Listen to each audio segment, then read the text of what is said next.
বিকেএসপির শ্রেষ্ঠত্বে শেষ হলো ষষ্ঠ হামিদুর রহমান জাতীয় ইয়ুথ শুটিং চ্যাম্পিয়নশিপ। প্রতিযোগিতায় রানার আপ হয়েছে রাজধানী শুটিং ক্লাব, বিলেছে বেশ কিছু প্রতিভাবান শুটার। এই আসরকে আন্তর্জাতিক পদক অর্জনের প্রস্তুতির বড় প্ল্যাটফর্ম বলছেন ফেডারেশনের মহাসচিব। আসরে অংশ নেওয়া শুটাররা স্বপ্ন দেখছে আন্তর্জাতিক অর্জনেরও। পদক জয়ের আনন্দ বিকেএসপির এই শুটারের।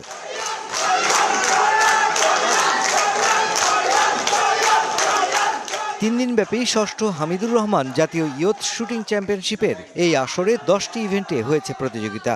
গেল আসরের চেয়ে অংশ নেওয়া ক্লাবের সংখ্যাও বেড়েছে, এবার বেড়েছে প্রতিযোগিতার মানও।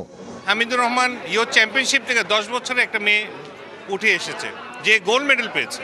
এই গোল্ড মেডেলিস্ট যদি 10 বছরে পায়, আমরা তাকে নিয়ে যদি আমরা ট্রেনিং ক্যাম্পগুলি শুরু করি এবং ইন্টারন্যাশনালে বললাম খুব তাড়াতাড়ি সে খেলতে পারবে, কারণ এই 10 বছরে যে প্রতিভা, সে বললাম পারফরমেন্স অন্য লেভেলের হবে।